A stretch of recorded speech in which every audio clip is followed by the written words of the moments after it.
c'est bon, c'est vrai de venir près du cœur de Dieu, c'est là que nous nous sentons bien. Amen. C'est là que nous sommes réconfortés, que nous sommes renouvelés. Et ce soir, nous aimons venir dans la présence de Dieu. La Bible dit que devant la face de Dieu, il y a d'abondantes joies. Amen. Il y a d'abondantes joies. Et ce soir, c'est bon pour nous de pouvoir, comme le disait un jour quelqu'un, adorer Dieu en direct. C'est pas du diffusé, c'est pas du réchauffé, mais nous sommes en direct ce soir avec Dieu. Parce qu'un jour, dans le fait que Jésus a donné sa vie sur la croix, la Bible dit à ce moment-là, il y a eu le voile du temple qui s'est déchiré depuis le haut jusqu'en bas. Et ainsi, l'entrée a été ouverte pour nous, pour que nous puissions vraiment nous tenir devant le Seigneur, nous approcher de lui. Et Jésus est l'essentiel pour nous. Jésus est indispensable pour chacun de nous. Un jour, je ne sais pas si j'ai raconté cette histoire ici, il y a des gens qui veulent écarter Jésus, qui veulent mettre de côté ce que Jésus a fait un jour sur la croix. Et cela pourrait être semblable à une histoire que j'ai lue, une histoire vraie. C'est qu'un jour, il y avait beaucoup de gens qui étaient rassemblés devant un magasin. Il y avait des soldes monstres qui étaient annoncés. Et là, beaucoup de gens étaient là. Personne ne voulait laisser sa place parce que les gens voulaient entrer le premier. Et finalement, il y a un homme qui a essayé de se faufiler. Ils l'ont bousculé. Et même, à un moment donné, ils l'ont carrément agressé. Et ils se sont rendus compte, à la fin du compte, que c'était le chef du magasin qui venait ouvrir la porte. Et du coup, le magasin s'est jamais ouvert parce qu'ils n'ont jamais laissé passer celui qui allait ouvrir la porte. Et voyez-vous, Jésus, c'est celui qui nous a ouvert la porte. Et on ne peut pas esquiver ce que Jésus a fait. On ne peut pas mettre de côté l'œuvre de Jésus. Et ce soir, je voudrais vous parler de l'œuvre de Jésus. Et le thème de ce soir, c'est la puissance de la grâce. On ne réalise pas assez ce que c'est vraiment que la grâce de Dieu. J'aimerais vous parler de la grâce. La grâce a deux significations dans la parole de Dieu. Premièrement, la grâce, ça signifie la beauté. Quand il est parlé de grâce dans la parole de Dieu, et notamment dans l'Ancien Testament, cela sous-entend la beauté qui peut être une beauté physique comme une beauté intérieure aussi, parce qu'il n'y a pas que la beauté physique, il y a la beauté intérieure aussi. Et la deuxième chose, et c'est ce sur quoi nous allons nous arrêter ce soir, la grâce de Dieu, la grâce dont il est question, c'est tout ce que l'on peut recevoir que l'on ne mérite pas. En fait, c'est de circonstance parce que bientôt, nous allons fêter Noël. Déjà, les magasins s'illuminent. Avec ma femme, nous, on rigole chaque année parce que nous sommes dans une ville qui n'est pas Limoges, mais qui est à côté, je tairai le nom. Mais chaque fois, ils sortent la même décoration dans la ville. Il y a toujours au même endroit la même guirlande. Au même endroit là-bas, il y a encore la même guirlande et même on espère un jour que les ampoules se grillent pour qu'ils soient obligés de changer. Noël, c'est une belle fête, c'est vrai, et il n'y a rien de malsain à fêter cette fête-là, mais l'essentiel, c'est ce qu'elle représente. C'est ce qu'elle représente. C'est ce que Jésus a accompli sur la croix. La Bible dit que quand les mages sont venus vers l'enfant Jésus, ils ont offert de l'or, de l'encens et de la myrrhe.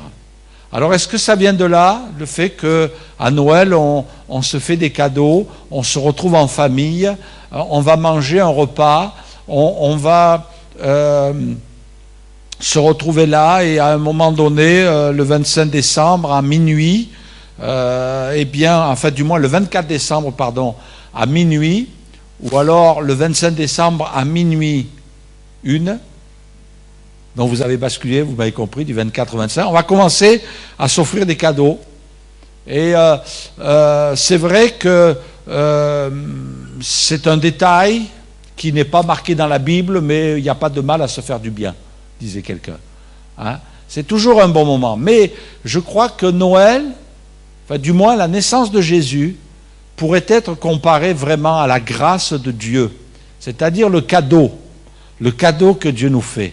Souvent nos parents imprégnés de tradition nous disaient « Attention, si tu ne te tiens pas bien, si tu n'as pas de bonnes notes à l'école, eh bien tu n'auras pas un beau cadeau à Noël. » Vous allez avoir un cadeau, vous? Toutes les deux, là? Vous ne savez pas, hein? Prononce pas trop, hein? Mais on s'aperçoit quand même dans les 99,9% que les parents, même si on n'avait pas été très exemplaires durant l'année, eh bien, en principe, ils sont généreux à notre égard. Je suis sûr qu'au fond de votre mémoire, vous avez un Noël quelque part, là. C'est pas vrai? Moi, j'ai connu des personnes âgées qui me disaient, à Noël, on avait une orange. Mais des gens très âgés, parce que c'était tellement rare. Ils vivaient dans la famine et ils n'avaient même pas de cadeau, mais le papa ou la maman eh bien, a économisé, allait à l'épicerie du coin acheter une orange et disait c'est pour Noël. Ah, maintenant on n'a plus que des oranges. C'est pas vrai? Hein? Eh bien voyez-vous, la grâce de Dieu, c'est le cadeau que Dieu nous fait qui est immérité. On ne mérite pas. C'est ça la grâce.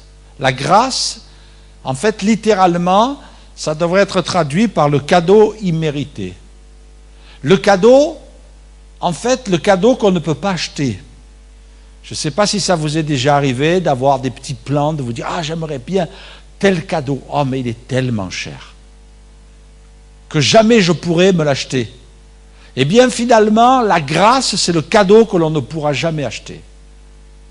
Mais même pas un cadeau qu'on peut imaginer, c'est pas possible. On ne peut même pas l'imaginer, la valeur de ce cadeau. Alors Dieu, qui est ce Père plein d'amour, nous a offert ce cadeau. Et quand Dieu nous donne ce cadeau, il ne nous dit pas en retour donne-moi la monnaie. Vous savez pourquoi? Parce qu'un jour, quelqu'un a payé pour nous. C'est un cadeau, la grâce, c'est un cadeau qui pouvait venir que du ciel. C'est un cadeau qui vient du ciel. Et c'est un cadeau qui ne peut pas être estimé en chiffres, en valeur. On ne peut pas l'estimer. Et c'est pour cela que ce cadeau a été payé en fait par quelqu'un, parce qu'il y a toujours quelqu'un qui paye au bout du compte. Hein. Et celui qui a payé, c'est Jésus en donnant sa vie sur la croix. Jésus a payé. Et Dieu nous dit, ça y est, ce cadeau, il est pour toi. Il est pour toi. Quelquefois, on peut avoir ce réflexe de dire, oh mais il faut que je paye quelque chose. Qu'est-ce que je dois donner? Qu'est-ce que je dois faire? Qu'est-ce que je dois faire pour mériter le salut? Qu'est-ce que je dois faire pour que Dieu me donne le salut? Mais rien. Tu n'as qu'une chose à faire, c'est à le recevoir. Ah oui, mais pasteur, il faut bien payer quelque chose, il faut bien donner. Combien d'heures je dois prier? Qu'est-ce que je dois faire de bien pour que finalement le cadeau soit payé? Qu'est-ce que je dois faire? Qu'est-ce que je dois donner? Est-ce que je dois donner ma vie? Est-ce que je dois servir Dieu? Est-ce que je dois aller à l'église plusieurs fois par semaine pour obtenir le salut? Qu'est-ce que je dois faire? Rien. Tu n'as qu'une chose à faire, c'est à le recevoir. Ben oui, mais c'est trop facile. Ben oui, c'est facile, mais quelqu'un a payé cher. Et celui qui a payé sur la croix, il a dit sur la croix, Jésus a dit sur la croix, tout est payé. Maintenant, je viens donner. Et c'est à nous à recevoir. Alors, c'est vrai qu'on pourrait se dire, mais c'est trop facile, c'est trop injuste, et après tout, qu'est-ce que je pourrais faire? Premièrement, on ne peut rien faire parce qu'on ne peut pas. On n'a pas les moyens.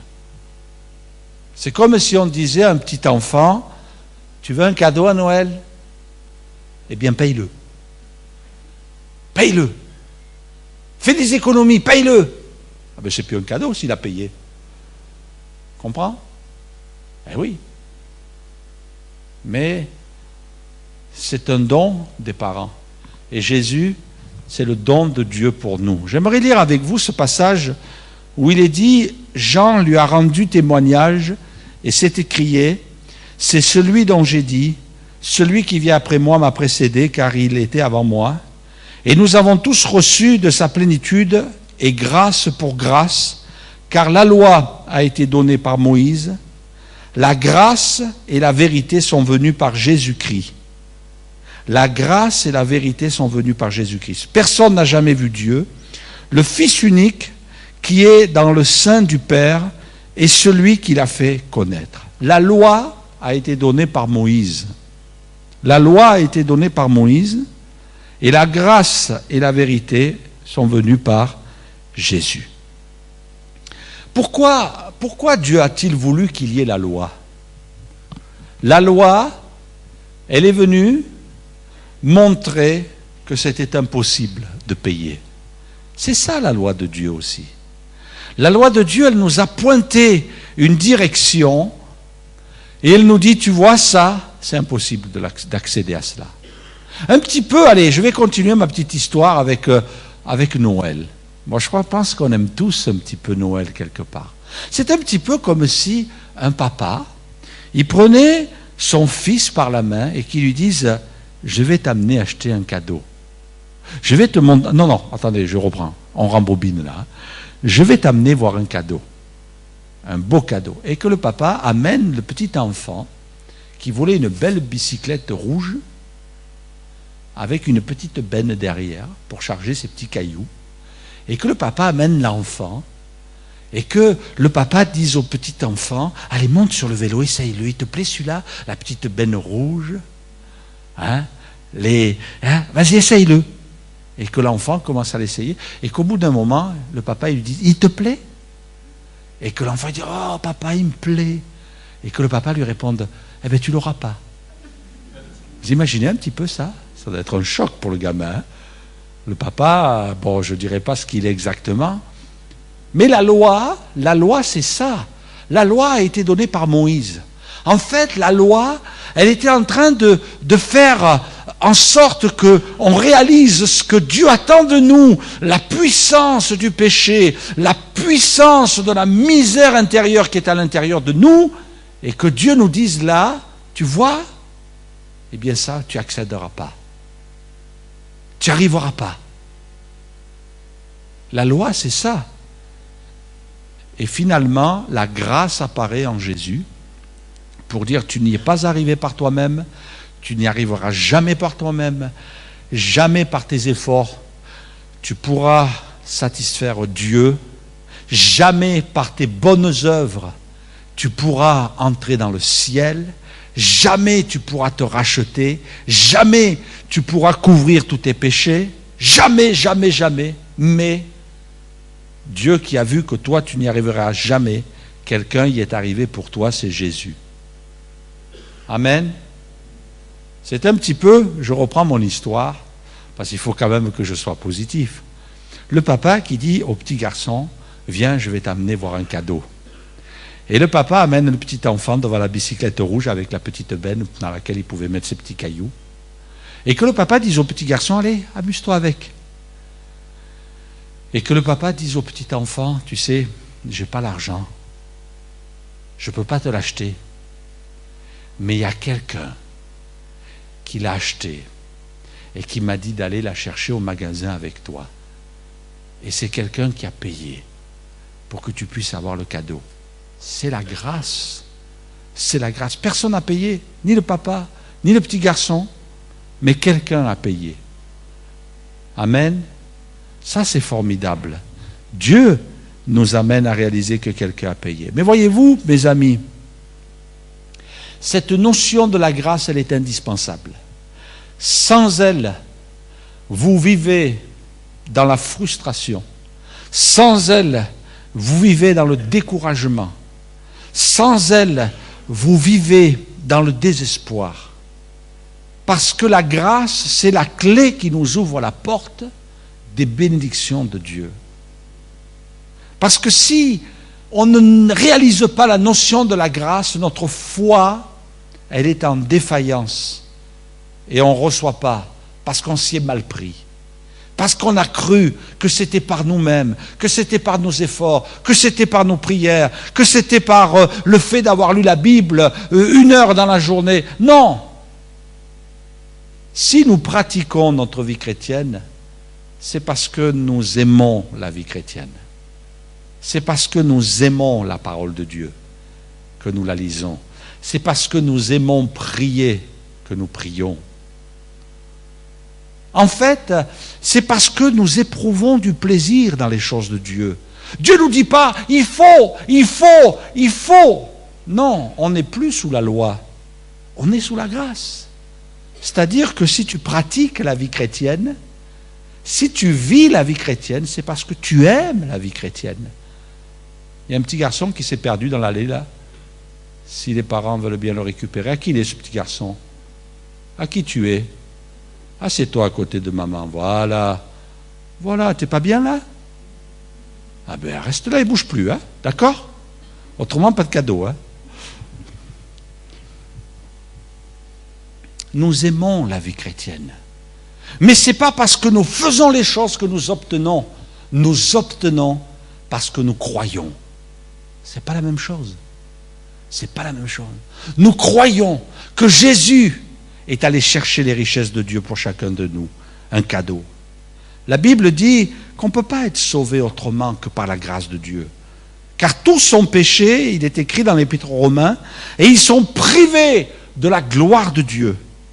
Mais ils sont gratuitement justifiés par sa grâce, par le moyen de la rédemption qui est en Jésus-Christ. Ils sont gratuitement. En fait, il faudrait traduire, ils sont gratuitement justifiés par sa grâce, parce que Jésus a payé, parce que c'est ça la rédemption. La rédemption, c'est quelqu'un qui paye par la rédemption qui est en Jésus. En fait, gratuitement justifié par sa grâce parce que quelqu'un a payé. Si vous pouvez aller chercher un cadeau, c'est parce que quelqu'un a payé. Pas vrai?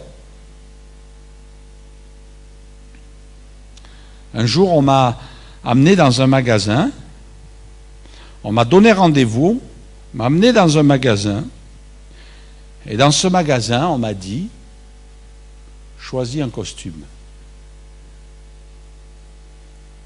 J'étais un petit peu gêné quand même sur les bords, parce que vous ne savez pas trop quel costume choisir. Mais j'étais très honoré ce jour-là, et bon, le monsieur qui était en train de faire essayer les costumes m'a fait passer dans certains rayons, m'a dit vous pouvez celui-là, vous pouvez celui-là, vous pouvez celui-là, vous pouvez celui-là. Celui-là vous ne pouvez pas. Celui-là vous pouvez. Et finalement j'ai choisi un costume. Mais il ne me serait jamais venu à l'esprit de dire au monsieur ben merci, hein, je m'en vais maintenant. La personne qui m'avait invité à choisir un costume, il a fallu qu'elle passe à la caisse. Moi j'y suis pas passé parce que j'étais le privilégié de la soirée. Mais quelqu'un a payé. Quelqu'un a payé. Et c'est la même chose pour le salut. Le Seigneur nous offre le salut, nous offre la vie éternelle. Mais lui a payé. Et nous savons à quel prix. Nous savons de quelle manière il a payé. Nous, on est justifiés, c'est-à-dire le mot justifié qui paraît un mot difficile à comprendre, c'est-à-dire on est déclaré juste devant Dieu. C'est ce que ça veut dire justifié. Mais on est justifié gratuitement. Parce que nous, on n'a rien à payer. On est justifié gratuitement, en fait, parce que Jésus a payé. Amen.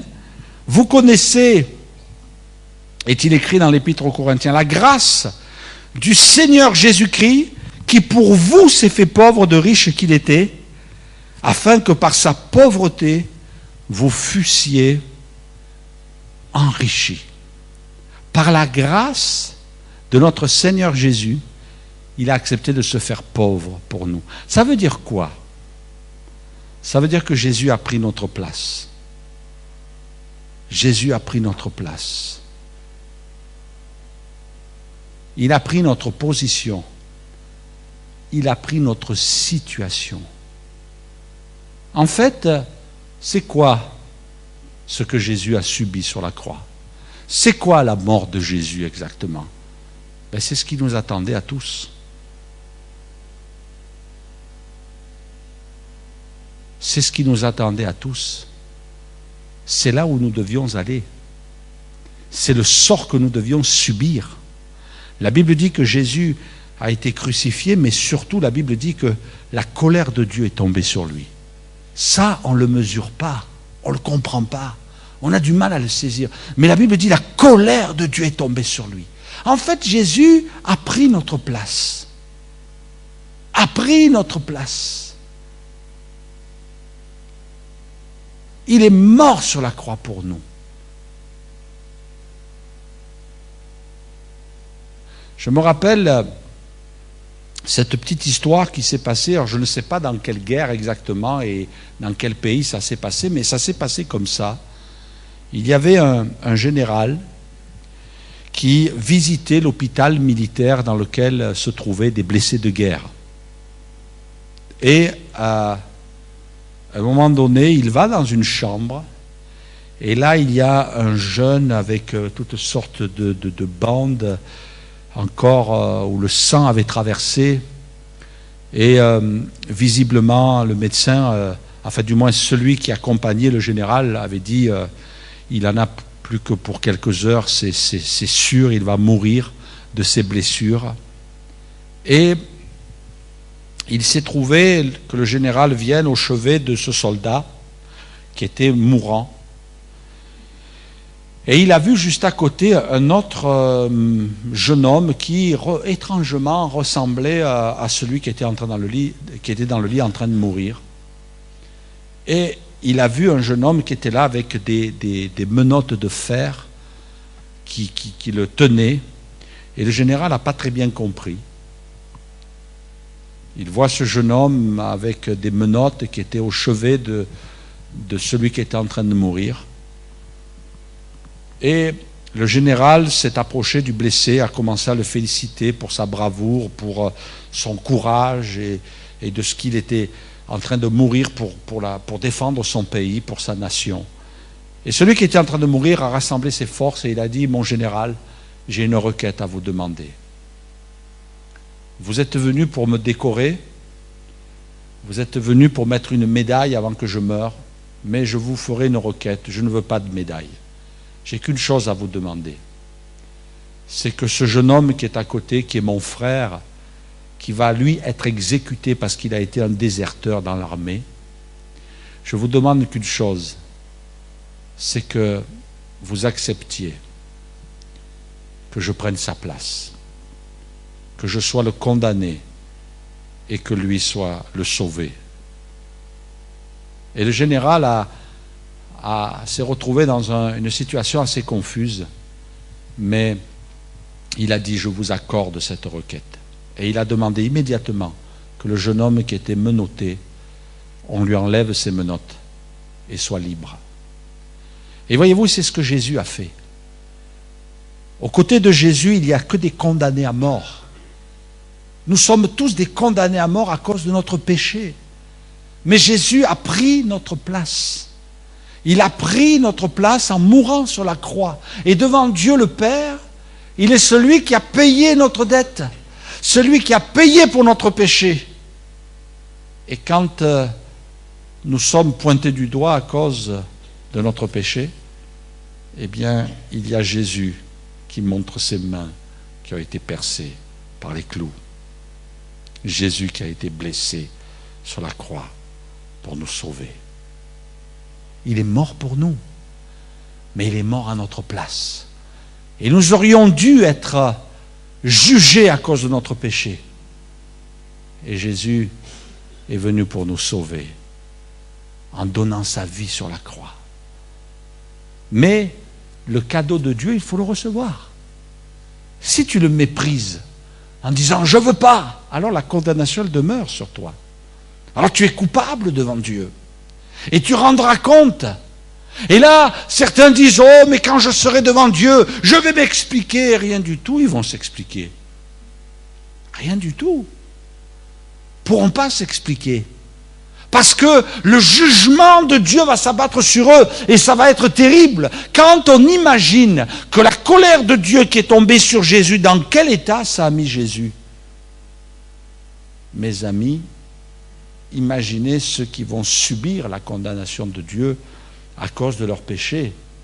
Jésus, de riche qu'il était, de fils de Dieu, celui qui était adoré dans le ciel, il s'est fait pauvre en venant sur la terre des hommes.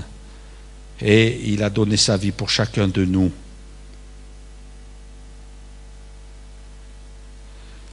J'aimerais vous parler, terminant ce moment, de la puissance de la grâce.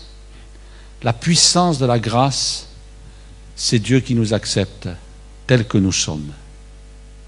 Tels que nous sommes. J'aime bien ce passage où l'apôtre Paul dira « Par la grâce de Dieu, je suis ce que je suis et sa grâce envers moi n'a pas été vaine. » Dis-toi une chose ce soir, tu es ce que tu es. Tu es avec tes défauts. Tu es avec tes manquements. Tu es avec ton péché. Eh bien, ce n'est pas ça qui va freiner la grâce de Dieu. Ce n'est pas ça qui va empêcher Dieu de te bénir. Dieu bénit tous ceux qui s'approchent de lui de tout leur cœur.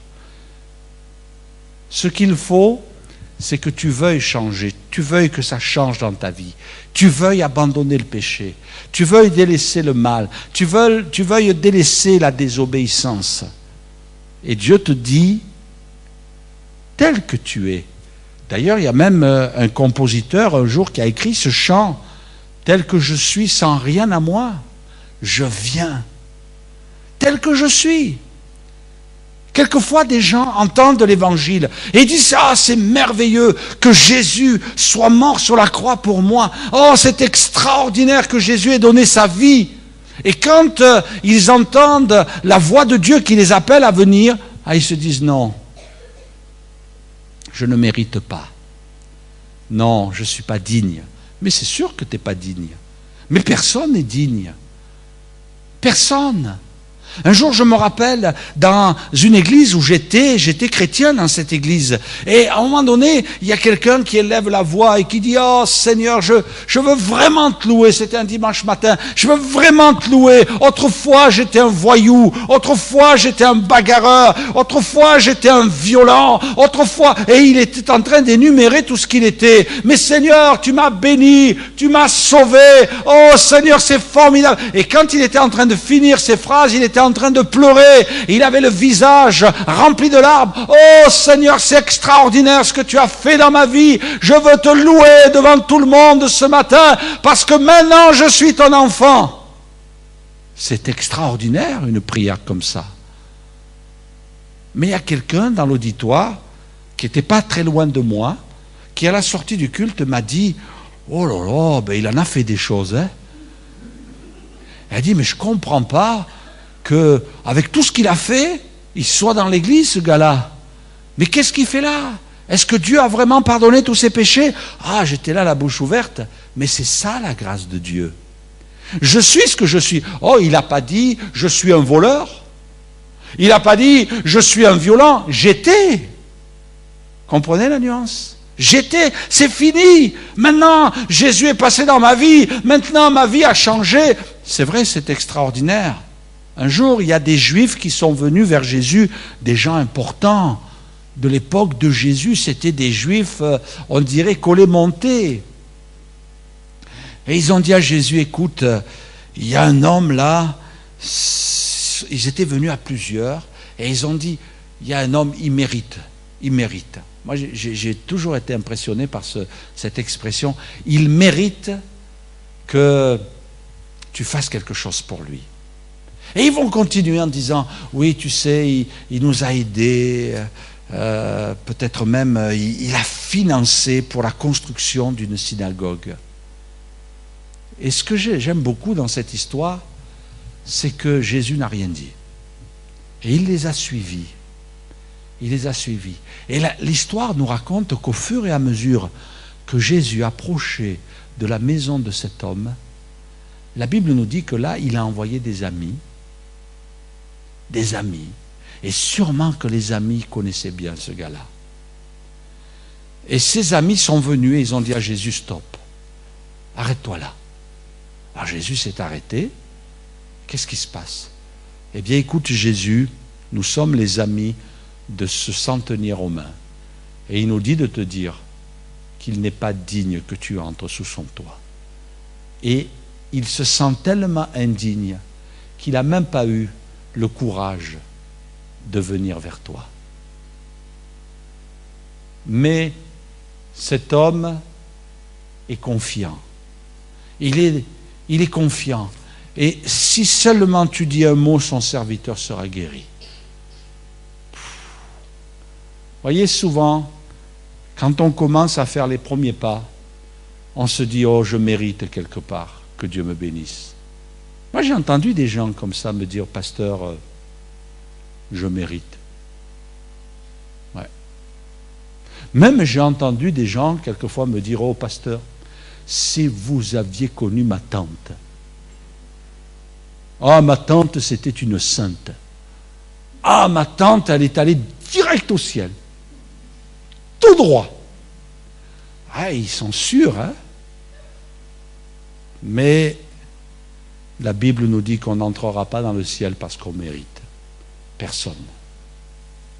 On entrera dans le ciel parce que Jésus a payé. Uniquement pour ça. Parce que Jésus a payé. Et Paul dira, je suis ce que je suis.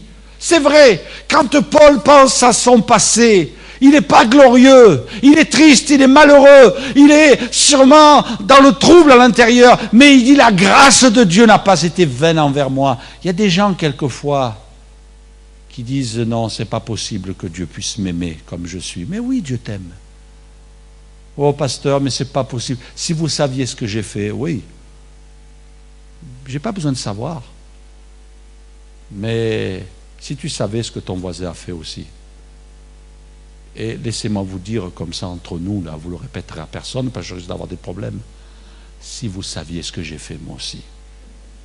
Vous ne le répétez pas, hein, c'est entre nous. Hein, parce que s'il y a quelqu'un qui l'entend, je risque d'avoir des problèmes. Hein. Mais si vous saviez ce que j'ai fait.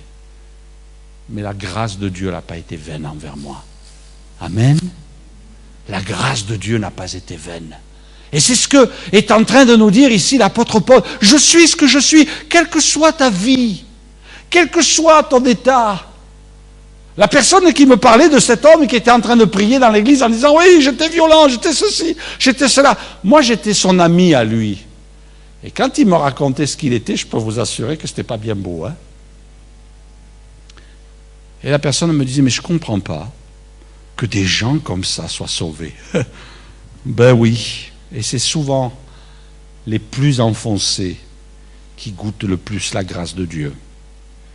Et je vais peut-être vous surprendre avec ce texte où on découvre vraiment la puissance, la force de la grâce de Dieu.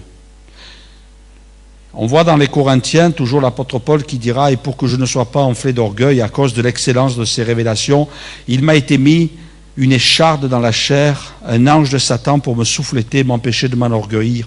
3 fois j'ai prié le Seigneur de l'éloigner de moi, et il m'a dit, ma grâce te suffit, car ma puissance s'accomplit dans la faiblesse. Je me glorifierai donc bien plus volontiers de mes faiblesses, afin que la puissance de Christ repose sur moi. C'est pourquoi je me plais dans les faiblesses, dans les outrages. Il n'est pas dit dans le péché, attention. Je me plais dans les faiblesses, dans les outrages, dans les calamités, dans les persécutions, dans les détresses pour Christ, car quand je suis faible, c'est alors que je suis fort. Et on va revenir en arrière, il est dit, ma grâce te suffit. Qu'est-ce que ça veut dire ça? C'est mystérieux. C'est vrai que c'est mystérieux. Mais ça veut dire que quand tu goûtes la grâce de Dieu, c'est bon. C'est très bon. Pourquoi?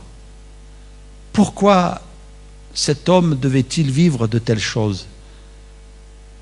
Parce que Dieu voulait que toute la puissance de Dieu qui allait résider en lui et au travers de lui ne soit pas l'objet de sa gloire personnelle. pour pas que tu deviennes orgueilleux. Paul, pour pas que tu deviennes orgueilleux.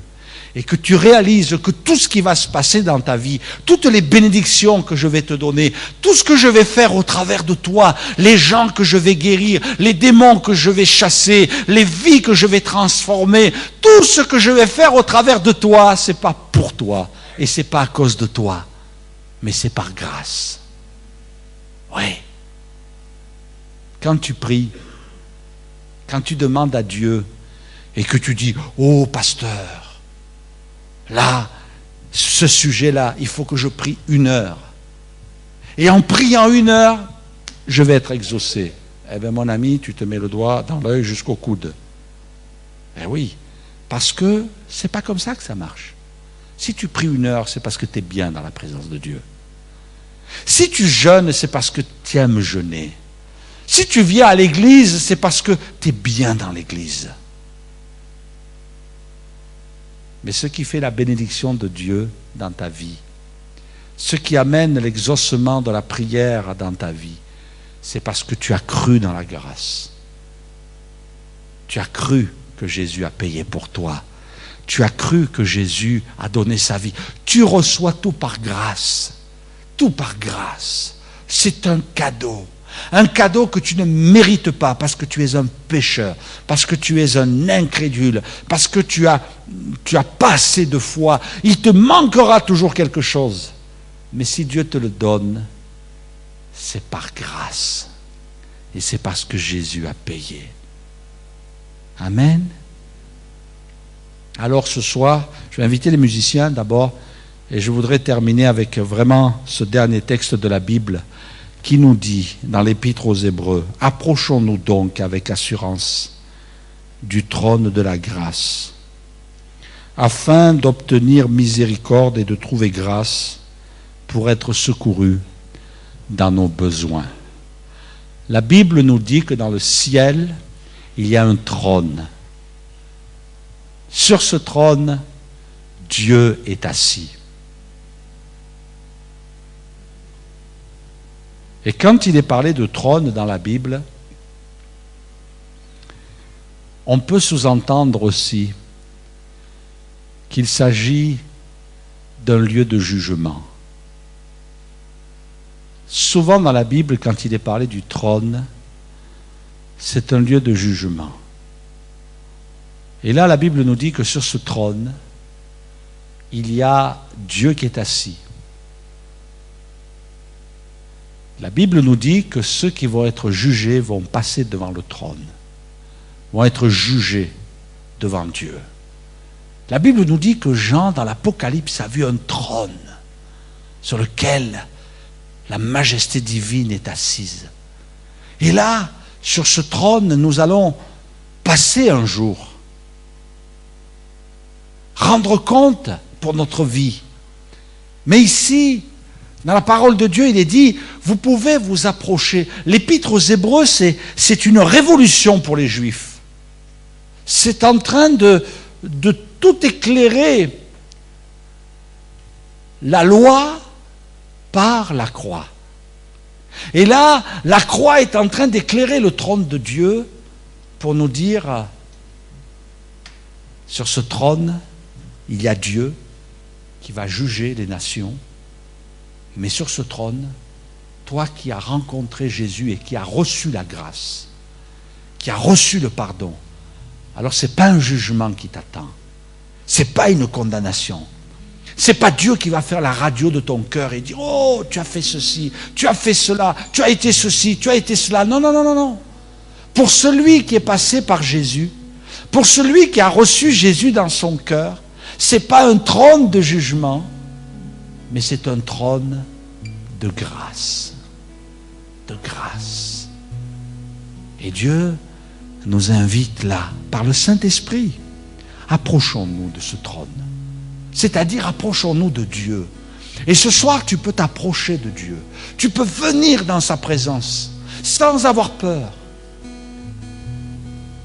Sans sentir au fond de toi de la culpabilité. Quelqu'un disait que la culpabilité était l'œuvre de l'ennemi. Dieu ne produit pas de la culpabilité. Il produit de la repentance. Et si ce soir tu as besoin de te repentir, eh bien même dans un état de repentance, tu peux t'approcher du trône de la grâce. Et la Bible nous dit que quand on s'approche du trône de la grâce, on obtient miséricorde et on est secouru.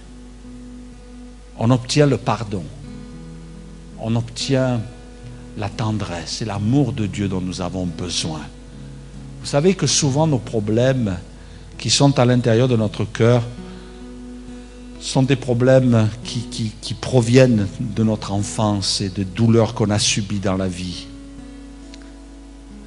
Des manquements, peut-être des abandons, peut-être des trahisons, peut-être des douleurs. Mais Dieu me dit, approche-toi. Approche-toi du trône de la grâce et tu vas être secouru. Tu vas être secouru. Tu vas être secouru ce soir.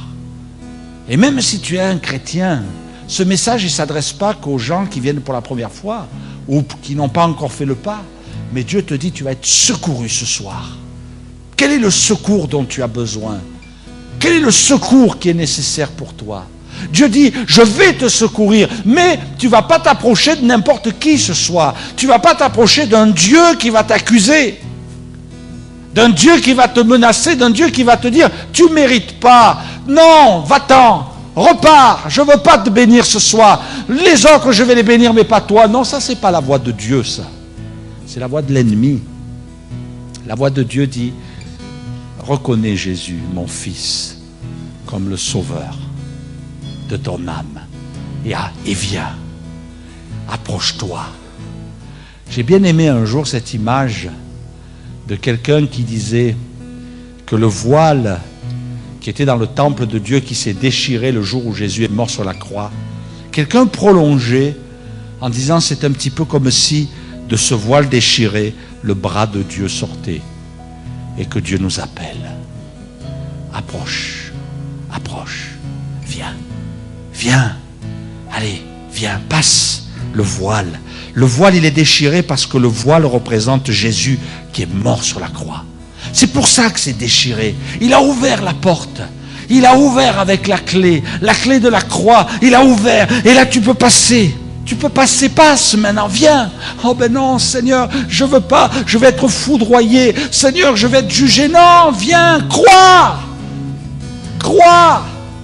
Alors tu es là, tu pousses le rideau et tu passes et tu dis, oh peut-être je vais être puni par Dieu. Et tu passes au travers du voile et tu te rends compte que non. C'est un climat d'amour. C'est un climat de tendresse. C'est un climat de bonté qui se déverse en toi, un climat de pardon, alors que tu es là, tu étais dans la peur, parce que tu étais dans le doute, tu sens l'amour de Dieu, tu sens la bonté de Dieu, tu sens la tendresse de Dieu, et là, tu continues, oh, tu n'as plus peur, la peur est dissipée, tu continues à avancer, et là, tu te mets à genoux dans sa présence, et tu dis, Seigneur, poursuis ton œuvre en moi, Seigneur, agis dans ma vie. Oh Seigneur, encore. J'en veux encore, Seigneur. Oh, je m'approche du trône de la grâce et j'obtiens miséricorde et je suis secouru. Oh, ce soir, tu as besoin d'être secouru. Alors approche-toi et viens près du trône de la grâce. Dieu t'appelle. Dieu t'appelle.